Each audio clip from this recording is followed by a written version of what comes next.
వాళ్ళకి తెలుసు పోలీసులకు భారతదేశంలో స్వాతంత్రం వచ్చిన తర్వాత ఆనాటి నుంచి ఈనాటి వరకు నెహ్రూ గారి టైం నుంచి ఈరోజు మోడీ గారి టైం దాకా గూఢాచారి వ్యవస్థలు ఎప్పటికప్పుడు పనిచేస్తూనే ఉంటాయి.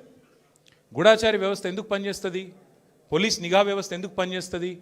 ఎవరన్నా ప్రభుత్వాలను అస్థిరపరిచే కుట్ర చేసినా, దేశంలో శాంతి భద్రతల సమస్య తలెత్తే విధంగా వ్యవహారం చేసినా, లా అండ్ ఆర్డర్ ఇష్యూ వచ్చే విధంగా ఏమైనా అపభ్రష్టపు పనులు చేసినా వాటిని నిరోధించడానికి డెఫినెట్గా పోలీస్ వ్యవస్థ తన పని తాను చేసుకుంటూ పోతుంది.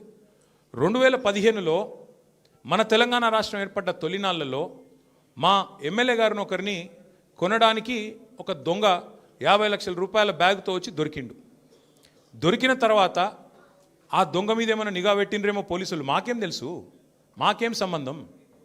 పోలీసులు దొంగలు, వాళ్ళకు సంబంధం ఉంటుంది. మాకేం సంబంధం మధ్యలో రాజకీయ నాయకత్వానికి? ఇవాళ వాస్తవం ఏంది? 2015లో ఏ దొంగనైతే దొరికిండో 50 లక్షల రూపాయలతో అడ్డంగా రాష్ట్రం మొత్తం చూస్తుండగా ఆ దొంగ ముఖ్యమంత్రి అయి కూర్చున్నాడు. ఆ దొంగకి ఏమనిపిస్తున్నది? మిగతా వాళ్ళు కూడా నా లెక్కనే రాజకీయ నాయకులందరూ దొంగ పనులు చేస్తారు, మిగతా వాళ్ళు కూడా నాలాగానే బురద అంటియాలి, వాళ్ళను బదనాం చేయాలి. అందుకే ఏం చేస్తున్నాడు?